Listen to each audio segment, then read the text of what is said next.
और मेरे भाई क्या हाल चाल, कैसी हो बहन? कितना काम किया? जितने लोग काम किए वो तो नीचे लिख ही रहे हैं। जितने लोग काम कर रहे हैं मुझे एक बात संतुष्टि लेवल भी बताओ, संतुष्टि लेवल क्या है इतना काम करने में? मुझे आपसे एक विनती है, कल का दिन हम लोग निर्धारित करते हैं इंटेंसिटी डे। हफ्ते में एक दिन इंटेंसिटी डे रखेंगे।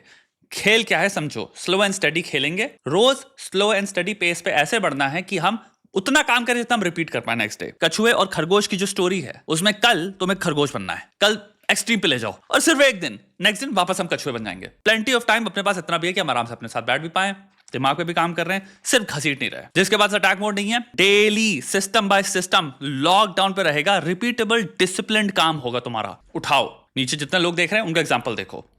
यहाँ पे अब दीदी की बातें सुने। ऐसे टकटकी लगा के मत देखो, फंस गए हो तुम मेरे साथ। क्योंकि अभी हम गर्लफ्रेंड बॉयफ्रेंड नहीं है ना जो तुम ब्रेकअप पैचअप कर लोगे या फिर ब्लॉक एंड ब्लॉक खेल लोगे। अब तो प्रॉब्लम होगी तो सॉल्व करनी पड़ेगी, भाग नहीं सकते उससे। इसी तो यहाँ पे आप इतने में ही देख सकते हो, कोकेन लेवल पे आपको सपने बेचे जा रहे हैं। क्या? अरे ऐसा सच में होता है? क्या बात कर रहे हो? ऐसा मिलेगा?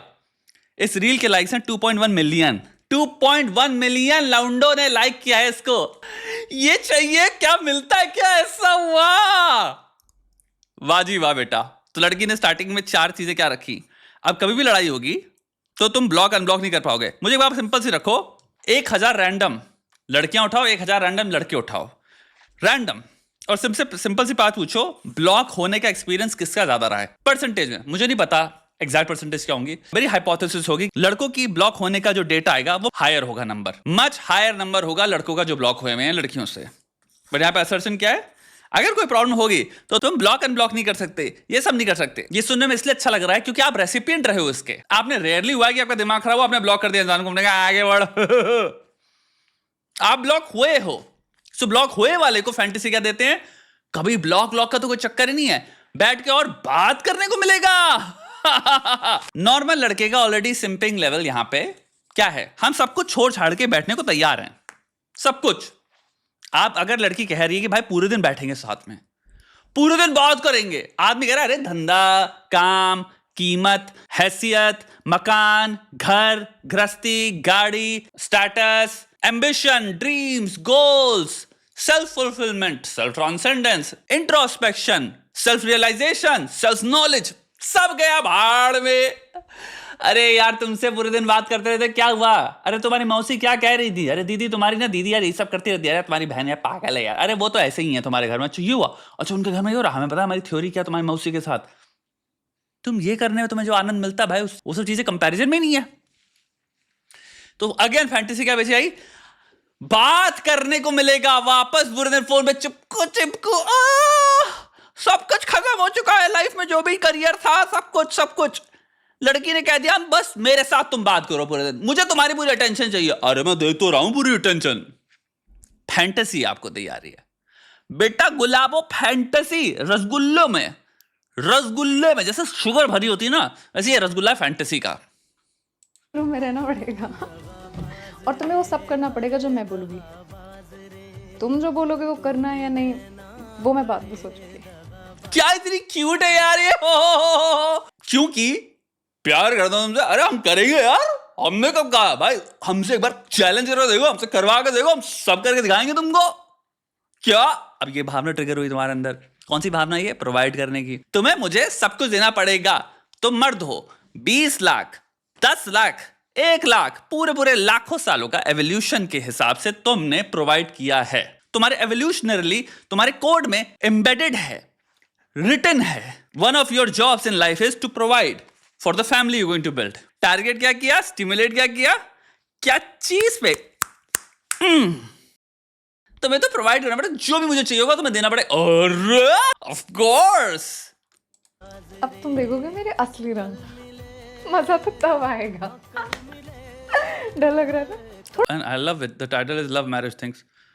What kind of discrimination या prejudice do you have against arranged marriage? Arranged marriage में ऐसा क्यों नहीं हो सकता? क्या इंसान arranged marriage में प्यार नहीं करते एक दूसरे से? तो थोड़ा सा लग रहा है, मान जाओ।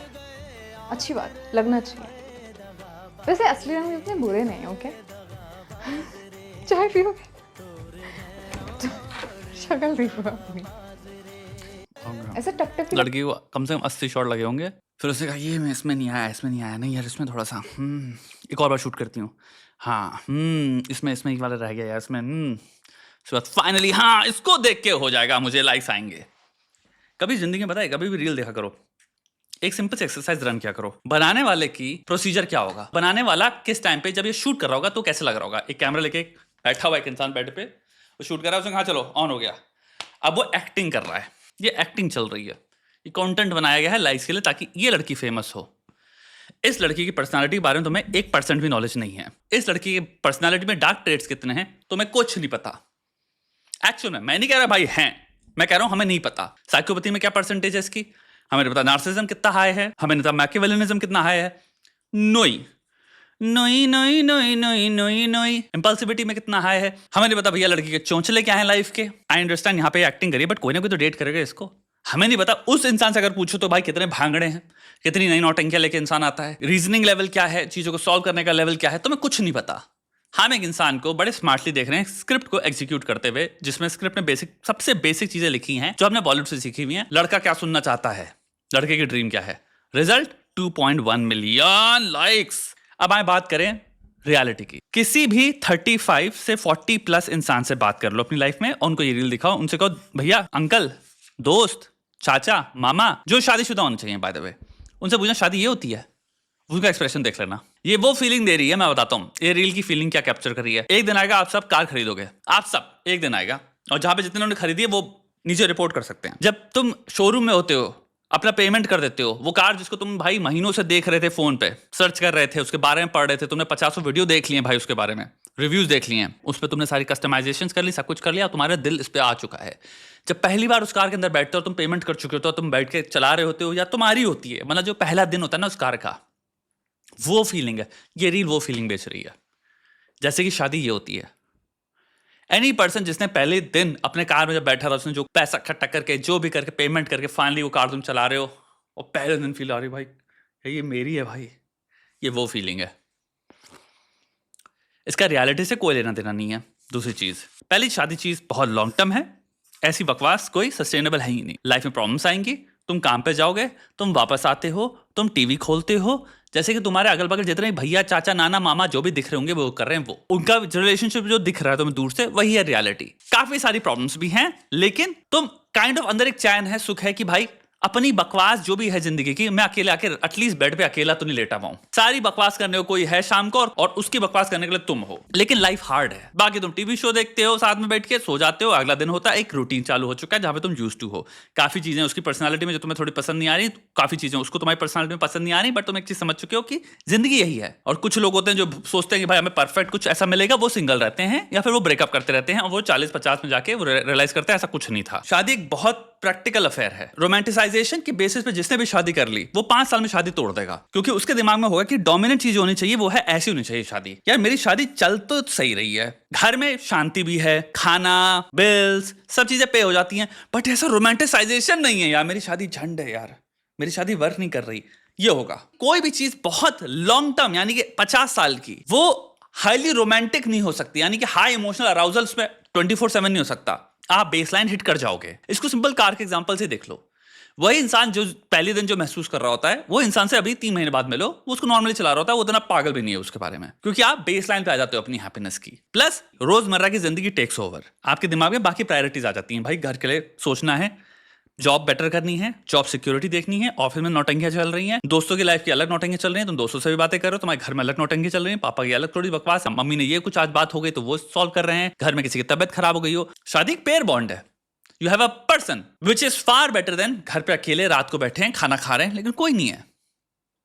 That's what the research says. मैं नहीं कह रहा हूं, ये रिसर्च कहती है। काफी हद तक एक तुम देखोगे एफर्ट भी है शादी को अंडरमाइन करने का भी, वेस्ट में खासकर, कि मजे करो, हिडोनिज्म हिडोनिज्म हिडोनिज्म। रिसर्च में कंटिन्यूअसली आज तक निकलता आ रहा है, जितनी रिसर्चेस अभी भी आती हैं शादियों की भी आती हैं। भाई एक इंसान एनी डे हैप्पियर है एक इंसान के साथ। शादीशुदा लोग एक्चुअली में मच लॉन्गर जीते हैं, मच बेटर है उनकी मेंटल हेल्थ देन पीपल जिनकी कभी शादी नहीं हुई, सिंगल हैं जो। सिंगल एक वर्ड बहुत इंपॉर्टेंट है। और विडोज की भी हालत खस्ता होती है। रोमांस बटर चिकन है, यानी कि भाई आप हफ्ते हफ्ते में प्लान कर सकते हो और आप उसको बना सकते हो। यानी कि आप हो सकता है हफ्ते के एंड में, 2 हफ्ते के एंड में आप एक ट्रिप प्लान करते हो, एक डेट प्लान करते हो अपने पार्टनर के साथ, आप सरप्राइज करते हो उनको, एंड वो मोमेंट में रोमांस क्रिएट होता है। सो वो रोमांस एक एफर्ट वाली चीज है। अब ये लड़की, मुझे पता नहीं इस लड़की की शादी हुई है कि नहीं हुई है, बट अगर इसकी हुई होती है और इसने अगर 5 साल भी शादी में बताए होते तो ये रील कभी ना बना रही होती है। ये बॉलीवुड है, ये बॉलीवुड कर रही है इस वक्त। शादी है साथ, हम साथ हैं एक दूसरे के, ट्रस्ट है, और क्योंकि चीजें प्रैक्टिकली वर्क करती हैं इसलिए हम अब इस यूनिट को बेटर कर सकते हैं, बड़ा कर सकते हैं। यानी कि अब हम और इन्वेस्ट कर सकते हैं साथ में, फैमिली क्रिएट कर सकते हैं, बच्चे की लाइफ में जितनी प्रॉब्लम्स आ रही हैं, जो भी आ रहा है वो सब सॉल्व कर सकते हैं। यानी कि चीजें फंक्शनल हैं। शादी इज ऑल अबाउट फंक्शनैलिटी। यानी कि भाई हम आपस में भी एक दूसरे की बातें सुने, एक दूसरे की जिंदगी में थोड़ी सी आसान करें। तो होता है ऑफिस में भाई ऐसा 2 कौड़ी का बॉस है, मैं फ्रस्ट्रेटेड रहता हूँ और इट रियली मैटर्स कि मैं घर आके तुम्हें सब कुछ बताता हूँ तो, और तुम मुझे सपोर्ट करते हो उस चीज में, किया ये तो बहुत ही 2 कौड़ी की बात करती है उसने आज। ये बहुत मैटर करता है। सिंपल एक्नॉलेजमेंट, तुम्हारी भड़ास पूरी निकल रही है, तो मेंटली तुम बहुत काम डाउन हो जाते हो, और हो सकता है किसी से बात करके तुम एक सोल्यूशन निकाल लो। सामने वाला इंसान सिर्फ सुन रहा था, बट कितने लोग हैं जो घर आ रहे हैं इनके पास कोई नहीं है, और हो सकता है आपके पास कोई नहीं है बात करने को, तो आप अपने दिमाग में सिर्फ रूमिनेशन कर रहे हो। इंस्टेड ऑफ एक इंसान कह रहा है भाई मैं तुम्हारे से अग्री करता हूं, ये 2 कौड़ी की चीज हो रही है, इसको सॉल्व करो, कुछ इसका कोई दिमाग लगाओ। जहां पे तुम्हारे अंदर अगर ये नीड है ना कि मुझे 24/7 या तो इंपल्सिव कुछ नया चाहिए, कुछ नया चाहिए, कुछ नया चाहिए, अभी भी चाहिए, मैं बोर हो जा रहा हूं बहुत जल्दी, और वो प्रॉब्लमैटिक है, तो इसको या तो तुम्हें प्रॉब्लम है कोई साइकाइट्रिक, यानी कोई डिसऑर्डर है जिस वजह से हो रहा है ये, या ये आइडिया से आ रहा है जो हमने मान लिए, जिस पे हमने कभी बैठे गौर नहीं किया है। एक्साइटमेंट चेस करते हैं, एक्साइटमेंट चेस करते हैं ऑल द टाइम, और अगर एक्साइटमेंट नहीं है तो चीजों को मैं कह रहा हूं वो घटिया है, चीजें बहुत रोमांटिक होनी चाहिए, हमारे अंदर रोमांस खत्म हो गया है। अबे चीजें चल रही हैं, बढ़िया हैं, थोड़ा सा एफर्ट मारो, स्पेशल फील कराओ इंसान को, रोमांस उसी मोमेंट में क्रिएट हो जाएगा। अच्छे से कपड़े पहनो, जाओ बाहर डिनर करो, बढ़िया सा प्लान करो, बुक करो, एक सिंपल रिजर्वेशन ले लो, रिजर्वेशन की भी जरूरत नहीं है, इंसान को अच्छे से डिनर कराओ, वापस ले आओ, बढ़िया से कोई मूवी लेके जाओ, वापस घर आओ, चीजें स्पाइस अप कर सकते हो भाई अपनी शादी में तुम लोग। That's it, that's romance. मैं नहीं कह रहा भाई मैरिज लॉज एग्जिस्ट नहीं करते, फाइनेंशियल सिचुएशन एग्जिस्ट नहीं करती, सब कुछ एग्जिस्ट करता है, सब कुछ इंपॉर्टेंट है, लेकिन प्रैक्टिकल रियलिटी क्या है, लॉन्ग टर्म रियलिटी क्या है, रिसर्च क्या कहती है, अक्रॉस नेशंस रिसर्च क्या कहती है, इंटरोसेप्शन, मेरी बॉडी कैसे फील करती है, मेरे इमोशंस कैसे अकेले फील करते हैं, क्या मैं अकेला रहता हूं तो मुझे दुख होता है, क्या मुझे होता है कि साथ में कोई हो, क्या मैं बकवास करता हूं ऑनलाइन बहुत ज्यादा लेकिन मैं यहाँ पे अपने फोन पे डेटिंग एप्स डाउनलोड करके बैठा हुआ हूं, जब मैं रोमांटिक मूवी देख रहा होता हूं मेरे को अंदर से हो जाता है मेरा कोई अपना नहीं है, जब मैं इंस्टाग्राम स्क्रॉल कर रहा होता हूं तो भैया मैं देख रहा होता हूं वही रील्स मेरे को काट रही होती है कि अरे मैं तो कितना खेला हूं, मैं विक्टिमाइज करता हूं अपने आप को। अगर ये सब कर रहे हो तो तुम कट रहे हो, और तुम एक्चुअली में तुम्हारी मेंटल हेल्थ वर्स होती चली जा रही है, और उन चीजों का तुम्हारी फिजियोलॉजी पे फर्क पड़ता है, तुम्हारी हेल्थ पे बहुत फर्क पड़ता है। क्यों फर्क पड़ता है? क्योंकि भाई इंसान सोशल मैमल है ब्रो, हम लोग पेयर बॉन्ड्स में ही जिए हैं, हम लोग सीरियल मोनोगमी करते हैं, ये सिंपल बायोलॉजी बताती है। होमो सेपियंस सीरियल मोनोगमस लोग होते हैं, यानी एक रिलेशनशिप खत्म होती है तो हम दूसरे इंसान के साथ लेकिन सीरियसली मोनोगमस रिलेशनशिप फॉर्म करते हैं। तो साइंस भी बहुत इंपॉर्टेंट चीज है, डॉक्यूमेंटेड एविडेंस बहुत इंपॉर्टेंट चीज है। जितना ज्यादा अपने आप को ख्याली पुलाव फैंटेसी से दूर कर पाओगे और प्रैक्टिकल रियलिटी के प्रति आ पाओगे, उतना ज्यादा तुम खतरनाक हो जाते हो, क्योंकि तुम एम्पेरिकल एविडेंस या एम्पेरिकल सत्य के बहुत करीब हो। मैं कहूंगा एम्पेरिकल सत्य के करीब रहो, यानी कि इन जनरल सच्चाई क्या है चीजों के बारे में, इन जनरल असली सत्य क्या है वो तो पता नहीं क्या है, लेकिन एक्यूरेसी के पॉइंट ऑफ व्यू से मैं कोशिश करूंगा समझदारी की वजह से कि मैं सत्य के जो भी नॉन सत्य है उससे करीब रहूं। समझदार इंसान वो है, तुम्हारा कटेगा कम, और मूर्ख वो है जो इन्फ्लुएंस्ड है, किसी के कहने पे कर रहा चीजें, अच्छा फील होता है क्योंकि बातें अच्छी करता है, वो डरावनी चीज है। अपनी जिंदगी अपने बारे में सोचो, ऐसी फालतू बकवास से भी बहुत दूर हटो।